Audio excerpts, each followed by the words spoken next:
Give it up for Danielle DiMartino. Danielle DiMartino. Danielle DiMartino Booth.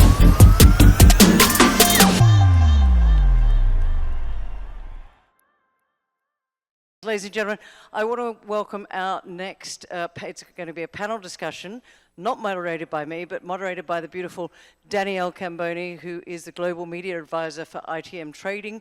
I know many of you will know about Danielle. She is one of those people that really gets to the crux, to the heart of the matter. So she will be having a conversation with the following panelists. We've got literally a fantastic group of people coming up. In fact, Danielle, where did you go? You've got to come back. With QI Research. And as Daniela goes and hugs somebody on the side, Daniela, you've got to come up on stage, my darling. She's very, very popular, clearly. Up you come. It's not my gig anymore. I'm handing it over to you. But I will introduce the panelists as well. So while Daniela, I should say, makes her way up, please welcome Daniela to the stage. She's going to moderate. Ciao. Also, please welcome Frank Giustra. He's the president and CEO of the Fiore Group of Companies. Please welcome Frank. My friend Dr. Nomi Prinz, geopolitical macroeconomist, author, and Prinsights Global founder. Please welcome Dr. Nomi Prinz. Dr. James Rickards, editor, Strategic Intelligence Paradigm Press Group. Jim Rickards, give him a warm welcome. And last, but by no means least, Grant Williams, who'll be presenting as well tomorrow morning. Author and publisher, Things That Make You Go, And Danielle is making her way up. Well, thank you. Daniela, over to you. Thank you, Carrie. It's so wonderful to be back at Rick Rule's Symposium and honored to moderate this panel of titans. We'll just wait for Danielle to join us. What a panel. And what a time to be talking gold, right?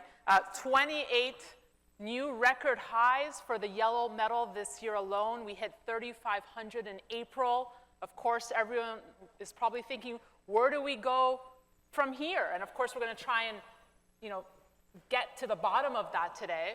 But I thought it would be a good starting point because apart from Rick Rule's incredible symposium, there's also a little lesser-known summit happening in Brazil you may have heard of called the BRICS Summit.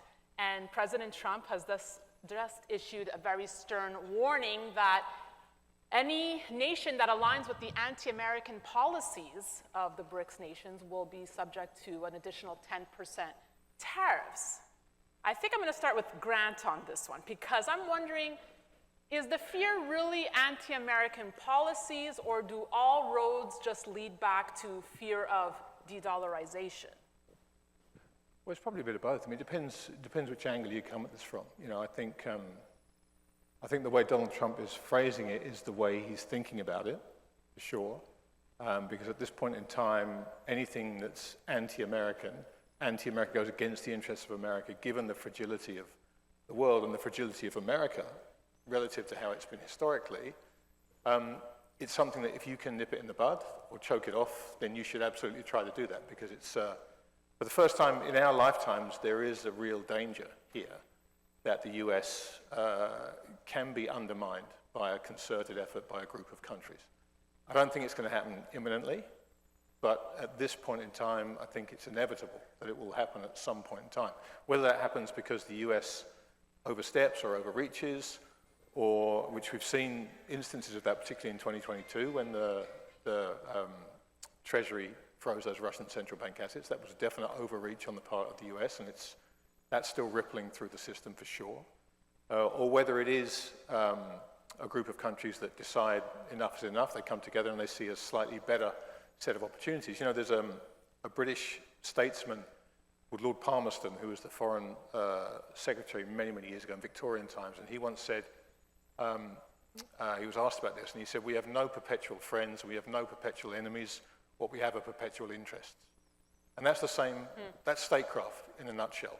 And so all of these countries who have been very much within the dollar's sphere of influence and very good actors within that sphere for many, many years now, is because it suited them very, very well. And that's now changing. And so these alliances, whichever way you look at it, and it's not just the US and all its previous allies, it's Russia and China, it's China and India, it's all of these countries. They don't have perpetual friends and enemies, and we should always remember that. You know, today's enemy is tomorrow's friend, but they all have perpetual interests. So if you focus on the interests of these countries, you'll have a much better understanding of what it is they need to do to try and further those interests. And right now, you know, the dollar is a very convenient tool for all of them to use, but it's becoming less so. And what happened in 2022 was that the Americans, let's be generous and say accidentally or unwittingly, incentivized all these countries to look for alternatives to the dollar. Now, the speed at which they're going to move away is debatable. Some of them will try and move away quicker, some of them won't. But all you need is some kind of coalescence of the willing to present a viable alternative, and that's what the BRICS thing is all about. There's a lot of noise around every summit. It's not going to happen tomorrow, it's not going to happen at this summit, but it's the direction of travel that's important, and they're all moving that direction. I think that's an interesting point, but the pushback I get from a lot of audience members that listen to my show is they feel this time reminds them of the 1970s, of, you know, when we got off the gold standard and everyone thought, oh, the dollar was going to be doomed then, but that never happened, and then people were just waiting for that dollar demise, and this dollar demise is never coming, right? Are we closer to that point today? Dr. Nomi Prinz, I saw you nodding in agreement with Grant before. Yes, it's really interesting when we think about the role of the dollar.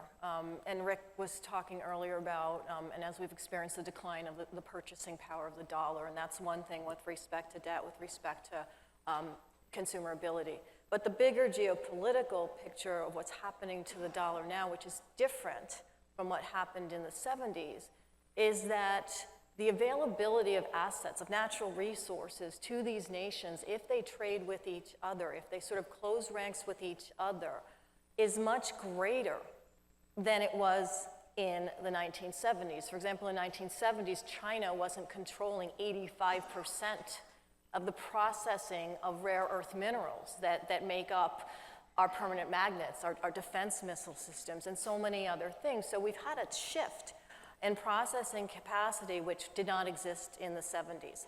And where the dollar fits into that is not necessarily losing its edge. You know, as Grant was saying, this is a long time thing to happen as a reserve currency for the central banks of the world tomorrow. It's declining, but it's not going to lose that probably in our lifetimes.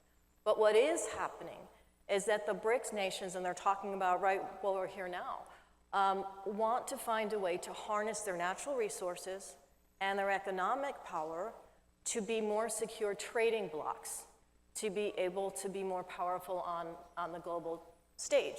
And real quick, I was in Shanghai about 9 years ago when the BRICS Bank, it's called the New Development Bank, was just being put into this sort of huge skyscraper in Shanghai, and everyone was coming in from different countries to specifically talk about how to harness energy and economics together. And 9 years later, with the BRICS now including a lot of the Middle East, a lot of oil-producing countries, that's what's happening. And so the dollar is basically moving with that arc from a trade and economic power perspective. The currency of the dollar itself is declining anyway from a purchasing power perspective, and central banks are buying more gold relative to US debt to allow them the flexibility to back those new financial and trade systems. And I want to get back to central bank buying, but Frank, do you want to add anything? Because I know you've spoken so much on de-dollarization and you really feel that we are inching closer to it. I guess, you know, what's the proof that we have that we are headed towards that direction? Well, on de-dollarization, I think it's got a long way to go. And with the way the U.S. is handling its fiscal policies, I think that there is going to be a moment in time when there will be some sort of a revolt against U.S. Treasuries. So I think that and obviously the sanctions issues, which was really what set this whole trend off a few years ago, that will continue to induce foreign central banks into selling more dollars. So I think that trend is going to continue. I think that China, with $750 billion of treasuries and not in a very friendly relationship with the United States, is going to continue to slowly work that position off, and they're replacing it with gold. So we mentioned central bank buying, and that's really what's, you can make the argument, driven the price of gold, right? But let's look at the other side of the equation. So we know that China is buying gold. But what happens when central banks, and maybe you might make the argument that they're not going to slow down, but what happens if they do slow down? You're saying no? No. No one on the panel thinks central bank buying will slow down anytime soon. Why not? Well, there was a recent survey, and a third of the central banks around the world said they were going to continue to accumulate gold over the next couple of years. I also look at what China and Saudi Arabia are doing, which is buying gold covertly. You see the physical flows heading in that direction, but it's not showing up at all in Saudi official reporting. And it's in China only discloses a small portion of what they actually own. Goldman Sachs came out recently. It said something I've been saying for years, is that there's, China probably has up to 10 times more gold than it officially has reported. So I think the fact that they're buying covertly tells you that there is a purpose to that they don't want to yet tell the markets what they're doing. They're still accumulating. If they were ending their accumulation, they would actually probably say something, and gold would go a lot higher, which would be to their benefit. And I think that de-dollarization has a long way to go. I think you've got, as I said, China and others with all of these concerns about the U.S. fiscal situation, about sanctions. You've got a third of the world is under U.S. sanctions, 60% of which are poor countries. And they're just now, with the rise of the BRICS, now they have a voice.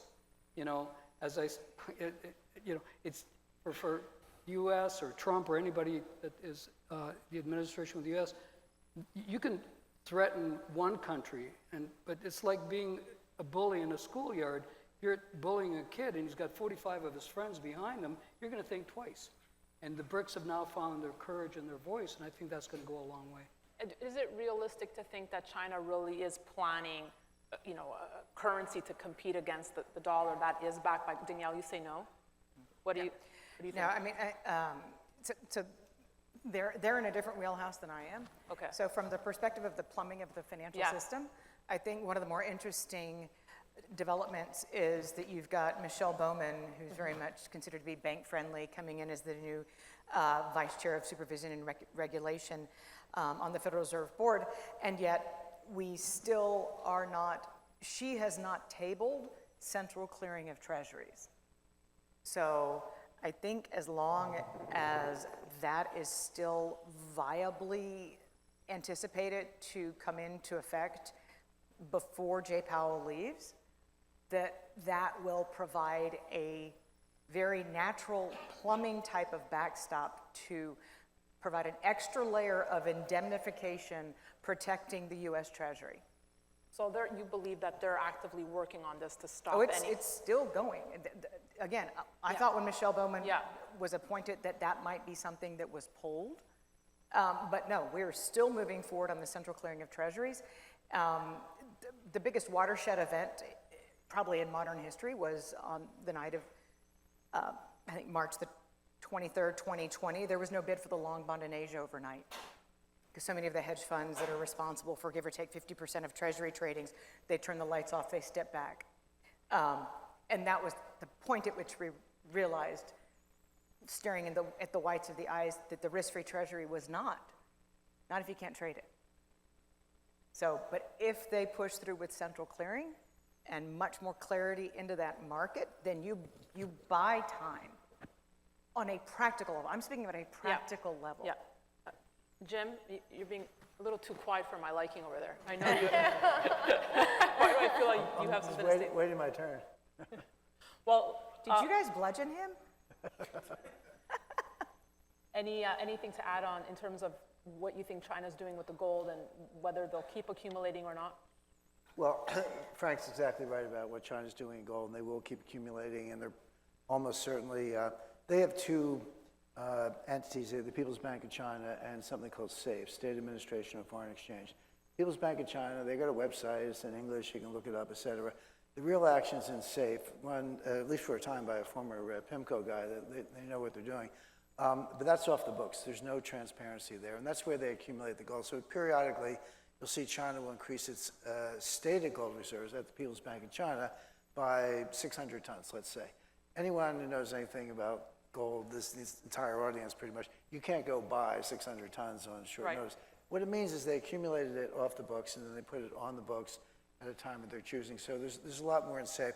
I disagree with Frank's comments on selling Treasury. I think a couple of the panelists said the same thing. If you look at the Treasury International Capital report that comes out periodically, it shows what sovereign wealth funds and central banks, what treasuries they own by maturity, et cetera. It hasn't been highly volatile, but down a little bit. But the idea that any central bank in the world is dumping treasuries because they want to get out of the treasury market is completely wrong. They are selling. As I say, you can have your opinions, you can't have your own facts. There is some selling. But what they're doing implies the opposite, meaning there's a global dollar shortage. When they sell, see, everyone thinks, you have dollar reserves. You don't have dollar reserves, you have treasury reserves. Treasury securities are not dollars, they're securities denominated in dollars. They don't have big pallets of $100 bills in the basement of the People's Bank of China. They got US Treasury notes or bills or bonds or whatever. The point being, if you want cash, you got to sell the treasuries to get the cash. And when you see the selling treasuries, they're not bailing on the United States. They're not bailing on the treasury market. They're desperate for cash. There's a global dollar shortage. Why do they need the cash? To prop up the currency and prop up their banks. So it's not a sign of aversion or revulsion at the U.S. Treasury market. It's the opposite. They wish they had more, but they can't afford it because they need the cash. And so are Treasury holdings going down? Yes. But the reason is widely misunderstood is because there's a dollar shortage and they need the money. Now that I have you, Jim, and not to pick on you, but you've been vocally very supportive of most of President Trump's policies. Is that a fair statement? Totally fair. Okay. Yep.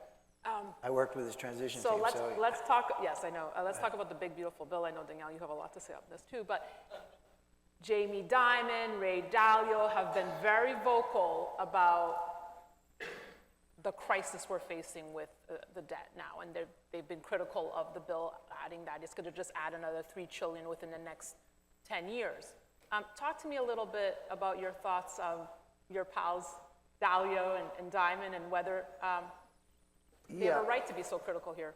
I do support Trump's policies, but I also take the view, and I'm going to talk about this more on Wednesday, that there are only a handful of people who actually understand what those policies are.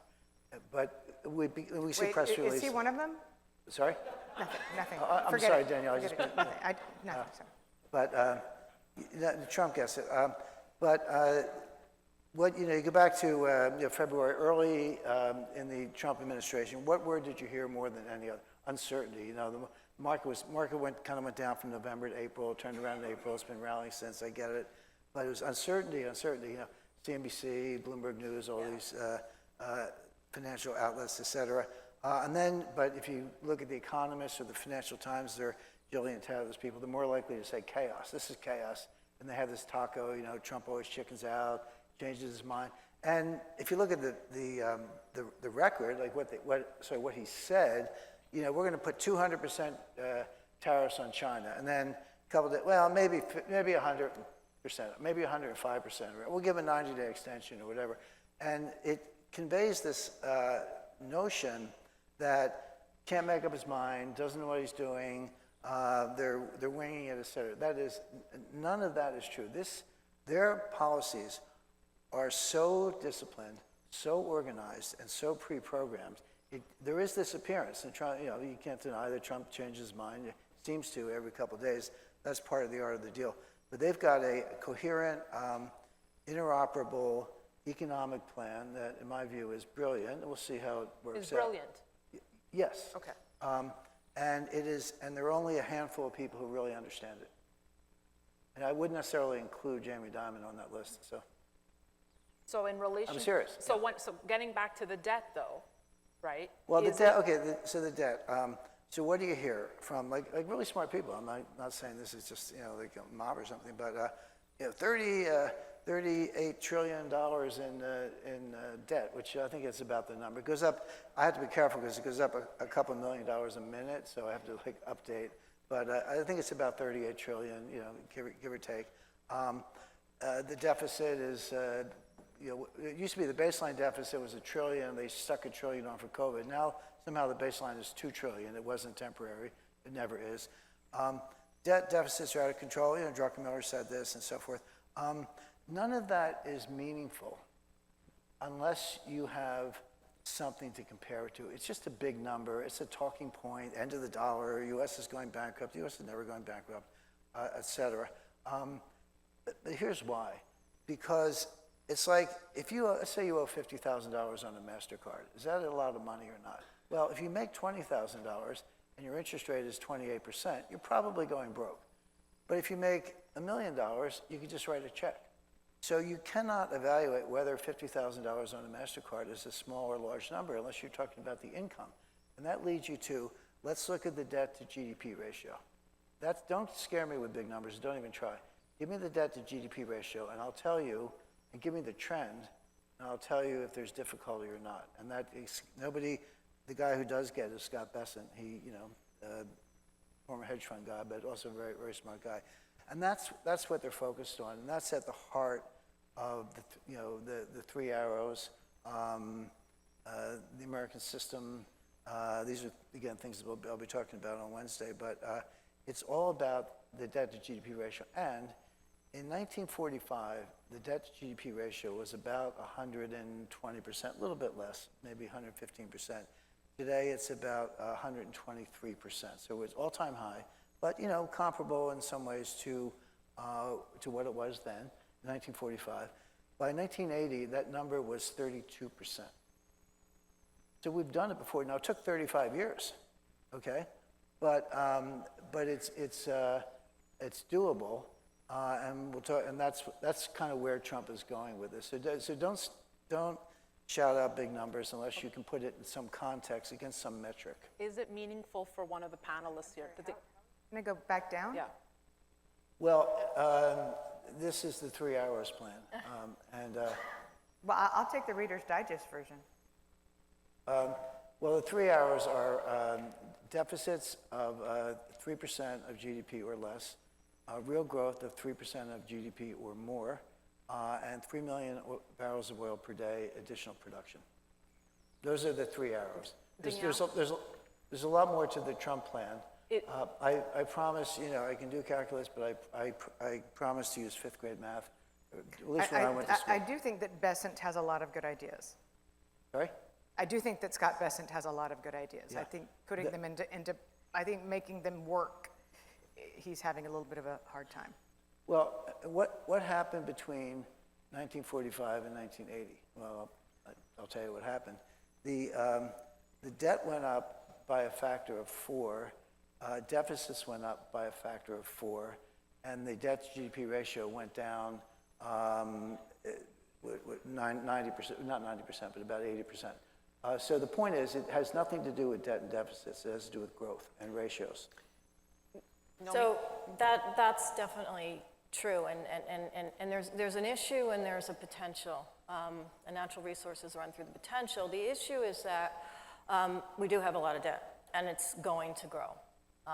Big beautiful bill or not, frankly, it's going to grow.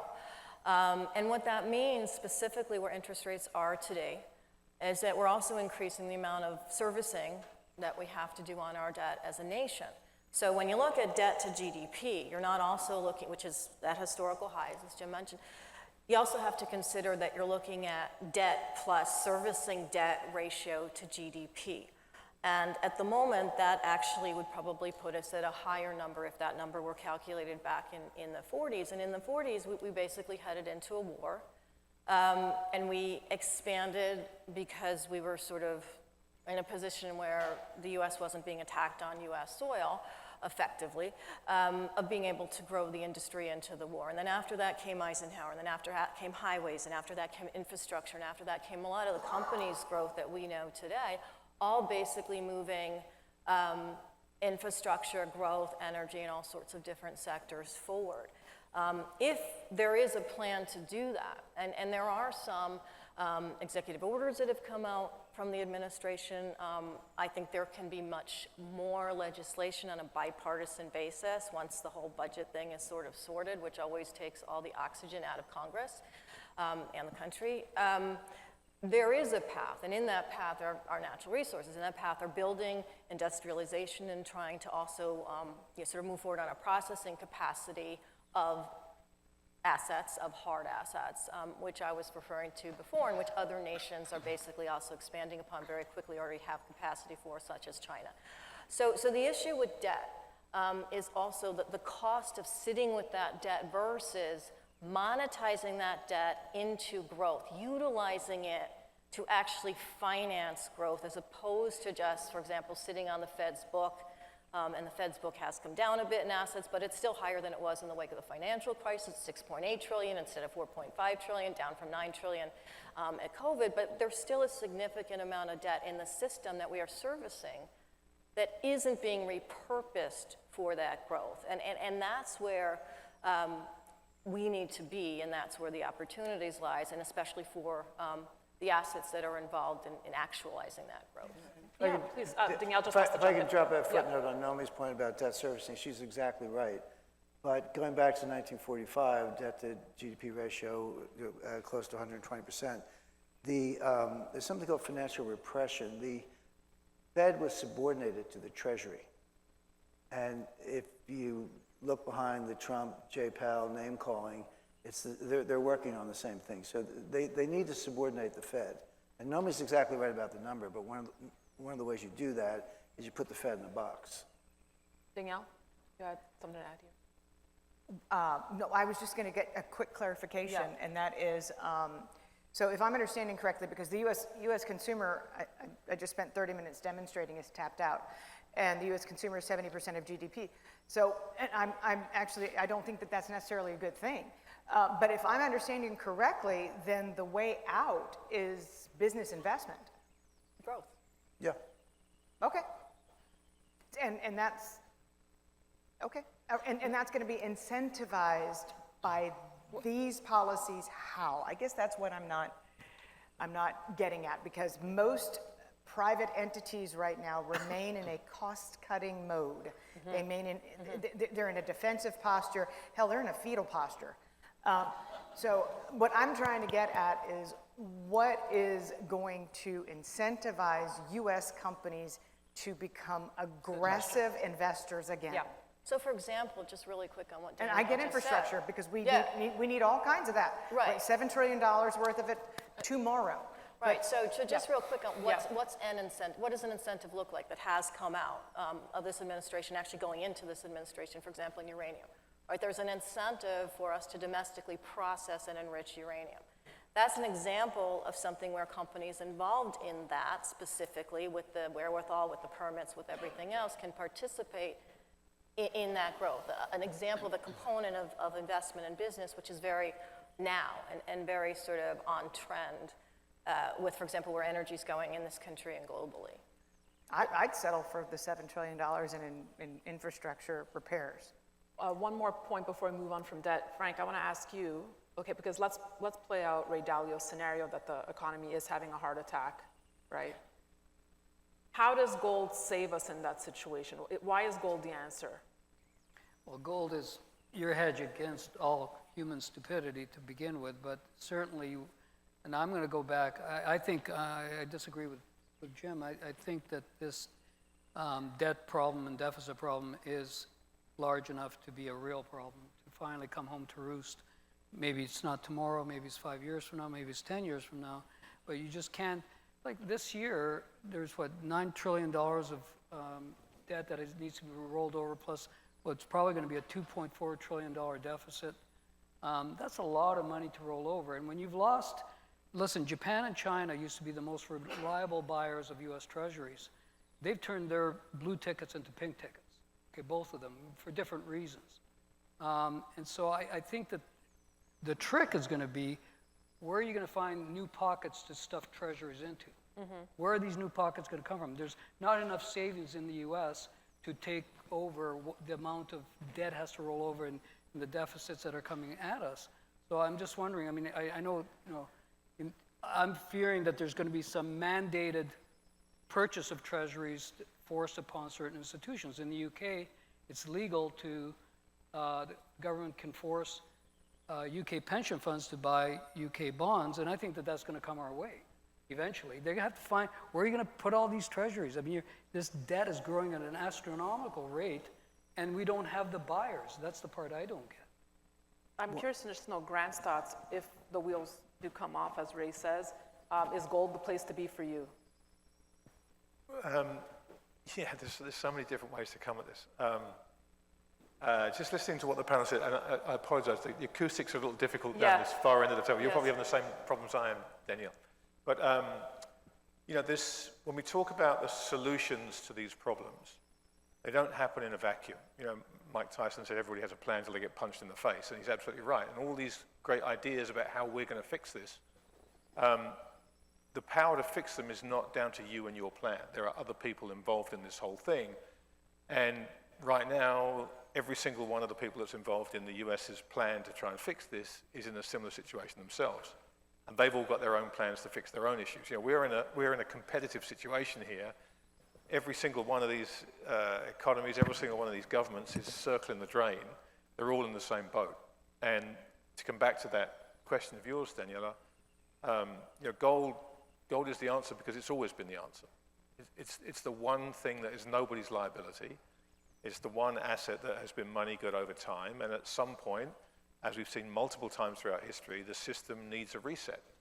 And why anybody thinks that $40 trillion as the US debt is suddenly a problem when 35 trillion wasn't, I don't understand that. It just means we're getting closer to the reset point. And that's not to say the reset's a bad thing. There will be winners and losers from a reset, like there are with every reset. But sometimes the system has to be reset. And we will see what Frank just said there is exactly right. There will be a kind of encouragement by governments for people to own sovereign debt, the same kind of encouragement the mafia gives you to repay them or get your legs broken. It's called financial repression. And we're at the desperation stage now. And so there will be desperate measures coming to keep this thing together. Quite rightly, because that's what they're there to do. Ultimately, I don't think they're going to succeed. And gold will be the solution to that. I know that you and Frank believe we are headed towards the reset. Jim, Nomi, Danielle, do you agree that I'm just curious if everyone thinks a reset is inevitable, some sort of financial monetary reset. We're seeing that right now in the numbers, because we have to look, if we're talking about gold, we have to talk global. Gold is a global resource and a historic legacy resource, but it's also a new anchor of this monetary shift. So yes, central banks still need treasuries, they still need liquidity. But for example, the People's Bank of China has literally halved its stockpile of treasuries in its reserve from 1.2, 1.1 trillion down to 750 billion in the last 8 years. And it has increased its gold reserves that we know about, not even the ones we don't know about, from 1.5% to 5%, which is a significant tonnage of gold.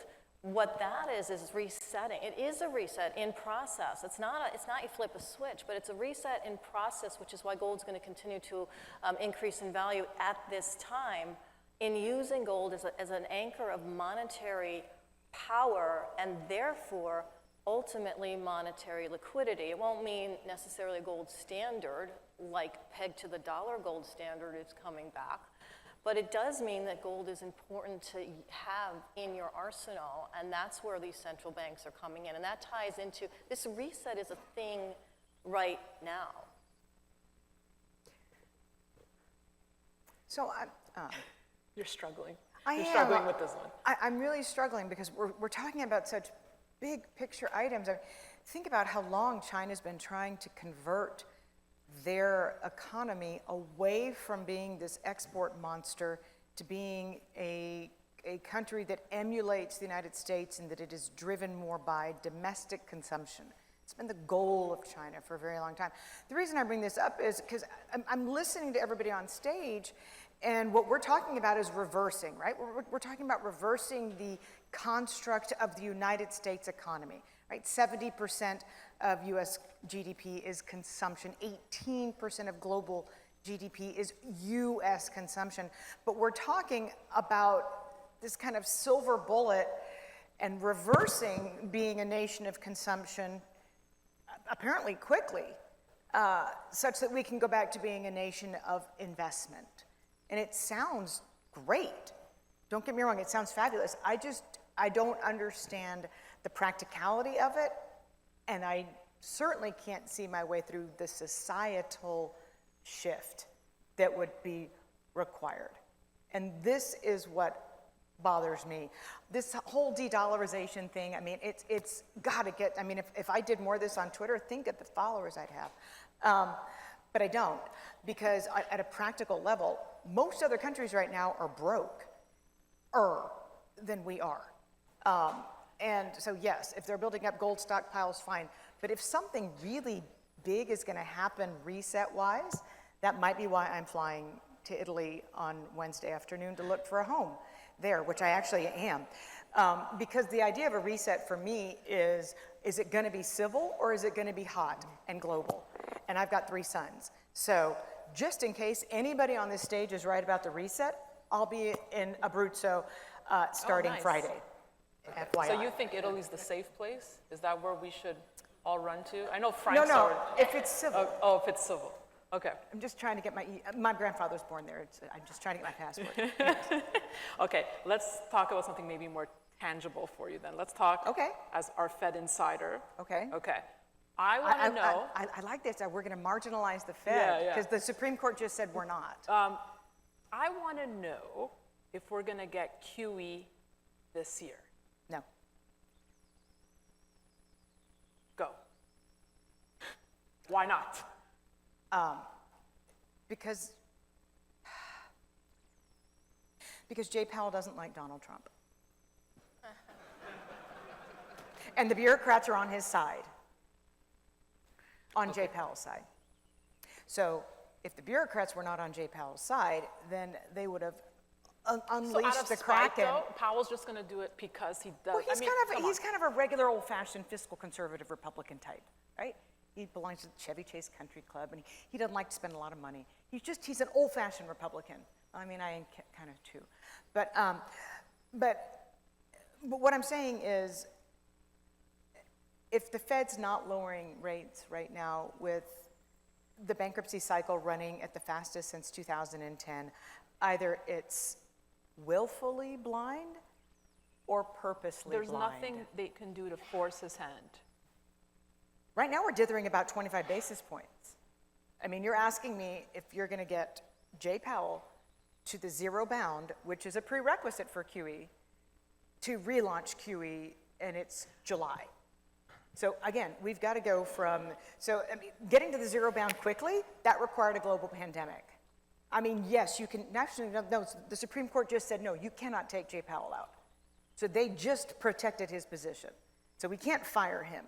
So, but getting Jay Powell, who out of spite right now is not easing monetary policy because he doesn't like Donald Trump.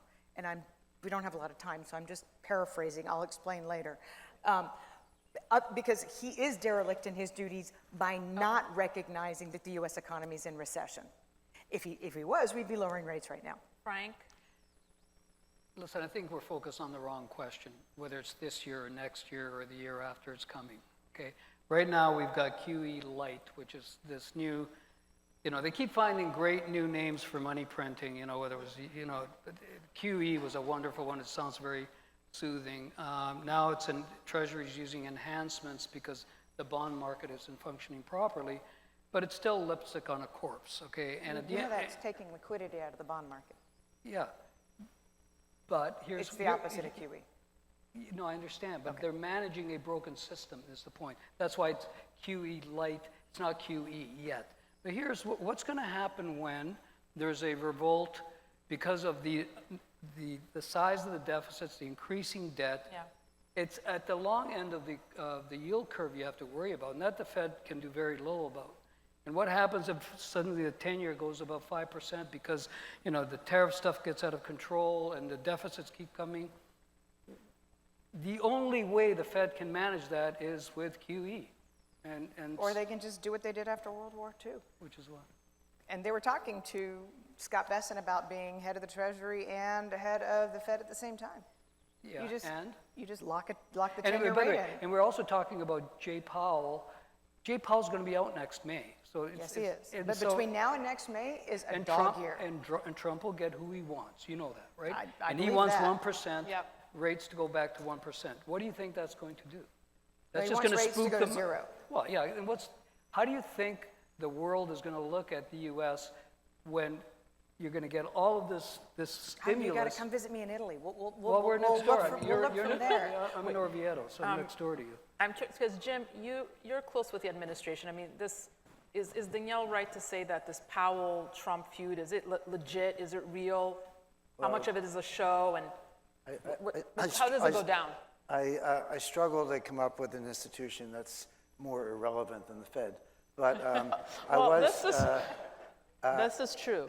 No, but just to back that up, the real short-term rates are 4-week bills and the secured overnight funding rate. They're both lower than the Fed funds target rate. There hasn't been a Fed funds market since 2008.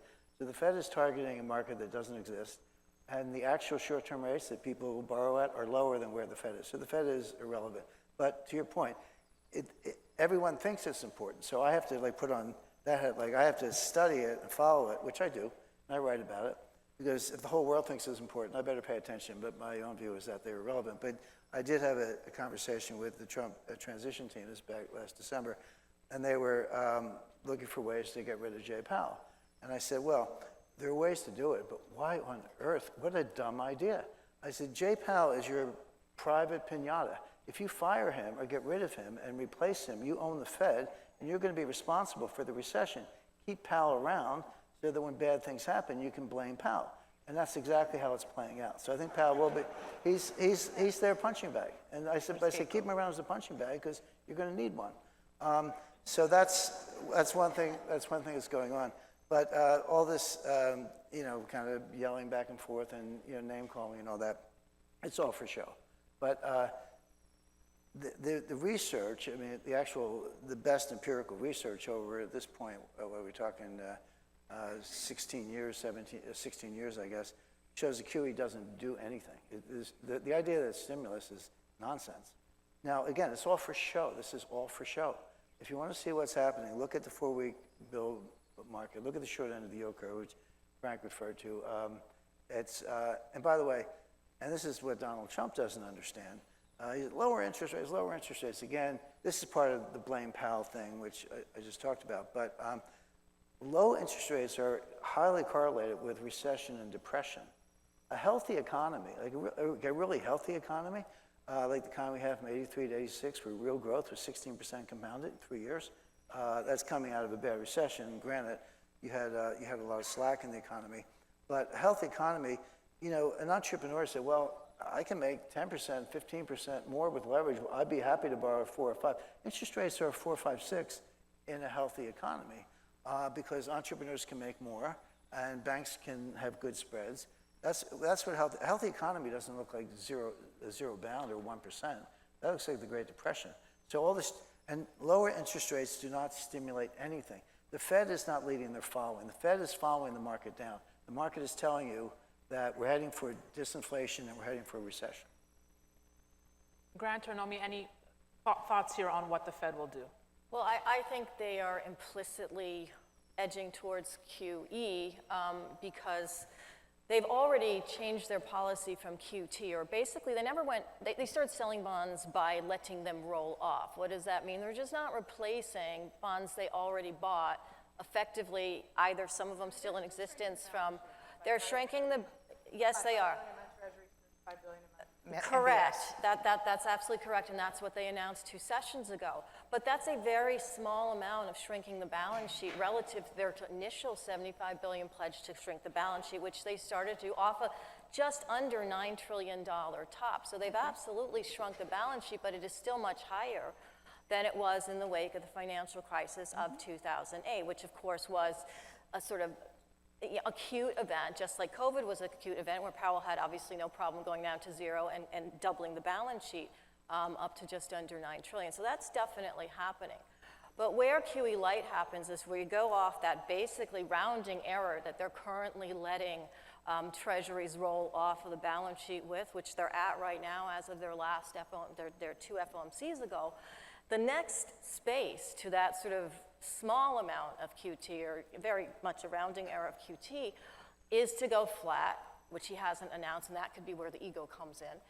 Or if there is an issue with, for example, we have US GDP, and GDP is a very bad measure of growth. There's many conversations can be had about that, but down 0.5% last quarter, revised a couple of times to get to that number. So the evidence of a slowing economy right now is in the Fed's face, again, where the ego might come in. But at some point, when the banks start to ask for liquidity, and one of the ways they've done that is asking to deregulate the amount of treasuries they have to continue to hold on their books, because they don't actually want to have to, but they also want liquidity. So how does that math look? It looks like the Fed potentially has to come in, make QE QT a zero-sum game for now, and then potentially if there are issues with, I think Danielle mentioned extend and pretend, if that doesn't continue to work, if we can't kind of refinance debt at future values and push the idea of delinquencies and defaults forward into some unknown future, but it all comes sort of home to roost, in those moments, the Fed does and has come in this last 20-year period, basically, even before the financial crisis, to help Wall Street. And so that's where I think we could see that QE tide turn. I had a specific question for you, Danielle, because I get this question a lot. With so much of the data that we get being suspect in regards to jobs or CPI, I mean, how are investors really supposed to navigate this if we can't trust the numbers we're given? So I'm asked this question all the time by my institutional clients, and it's kind of like I used to work at this big steel conglomerate in Venezuela back in the day, and we would keep one set of books that was actually like what was really happening in the company, and then we kept another set of books that we would show, the regulators, that was based on black market currency. Investors trade off of headlines. They do. Like last Friday morning's jobs report was strong. I mean, it was crap, but the traders traded off of that headline. And so our mantra at QI is trade the narrative, own the truth. So you have, it's like doing double homework. You have to know where you actually are in the cycle. You have to know how badly the Bureau of Labor Statistics, the Bureau of Economic Analysis, you have to know how badly they're lying to you. This wasn't how it was at the beginning of my career. We actually used to get clean data. Wow, what went wrong? The last 2 years, I would say, have completely gone off the rails in terms of the quality of data that's actually being reported and the idea of statisticians being politically motivated, which is right now, the statisticians at the Bureau of Labor Statistics have every single reason with the economists at the Fed to flatter the economic data for as long as they possibly can to the midterms. And then when it's 6-9 months before let all hell break loose. But it's a very Chinese way of doing things, but it's the way it's become. You trade the headline, but you better know what the truth is, because the banks know what the truth is. The banks know that they're sitting on all these bad debts, and the banks are lending based on that. And the reason that there's lines around your food bank is because so many people work for Uber, and so many full-time job positions have been lost, and aggregate income's been coming down on an inflation-adjusted basis for months and months and months. But the United States is not what it once was when it comes to hard data. You trade it, I get that, but don't believe it.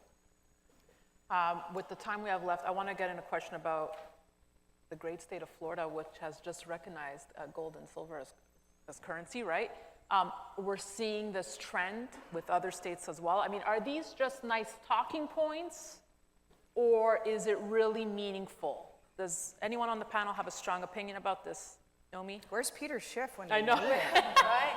I mean, it sounds good, right? Well, But he what does it- carries I mean, it in his pocket. It is. I mean, I don't know if some of you've seen our T-shirts that are so rock and roll. Nothing does what gold does. They're in the back. There's still some available. But that's because nothing does what gold does in terms of its longevity, in terms of its monetary anchorness, in terms of like how people are continuing to invest in it, which is why we're still in the middle of this investment cycle. What these states have done is literally taken a little bit of a page out of China's books, because what the People's Bank of China did was it didn't just start to buy gold in whatever amounts are actually private or publicly accurate, because who actually knows, right? What it's done is it's asked all of the state bank institutions to also buy a little gold. It's asked all of its residents, and there's a lot of them, it's a big country, right, to buy a little bit of gold. It's basically taken gold down the chain. So what it's done for now or for future reference is to create a little bit of a gold chain throughout its nation. And that's continuing. That's why we see more buying out of the east and out of the west. That's why, as Rick mentioned, we only have 1.5% investment in assets and gold, in hard assets and gold right now in the United States. That's changing, that's increasing. That's the opportunity.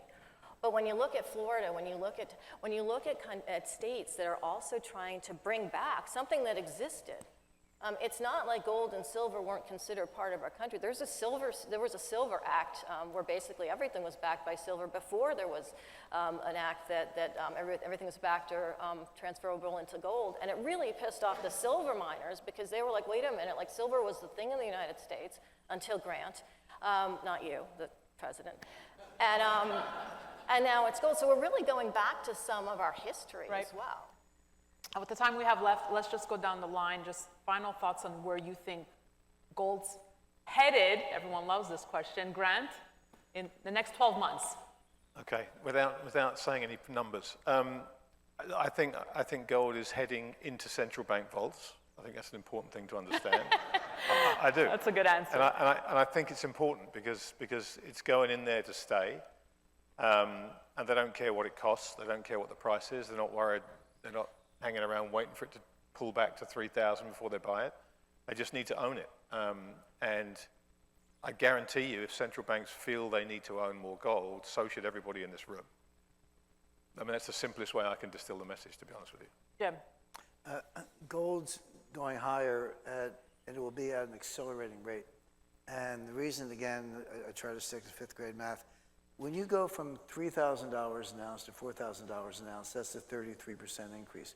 But when you go from 9,000 to 10,000, that's only an 11% increase. Now, people say, I got gold, went up $1,000 an ounce. Great, and it did. It went up $1,000 an ounce, and they made real money. People tend to anchor on the dollar amount, and they kind of ignore the fact that each $1,000 increase gets easier than the one before, and toward the end it gets really easy. So we are nowhere near, Grant's right, the central banks are buying it. But it's an asymmetric trade because central banks kind of put a floor under the thing. No guarantee, but it's kind of a floor.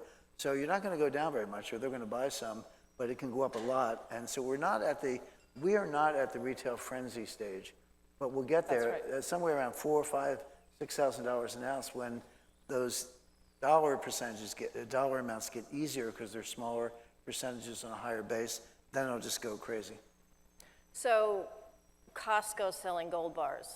Right, we're just at the beginning of that, and I agree with Jim. It becomes exponential at a point and easier to get into, and therefore the timing to buy it is always yesterday and right now, and that's how it has to be. Last year, how many people were here last year? First hand up. So last year gold was trading about $23.60 when we were here on this stage last year, and it's now up about 45%. It has outperformed NVIDIA year to date as well, so it definitely has that sort of hard asset quality. I think it's going to go to 4,000 by the turn of this year. And I don't make predictions in a lot of actual hard assets, but gold, silver, copper, uranium, yes. And it's going to start to go to 5,000, not because we're saying it, not because of the price, but because of the reason for the demand. And the reason for the demand is not going away.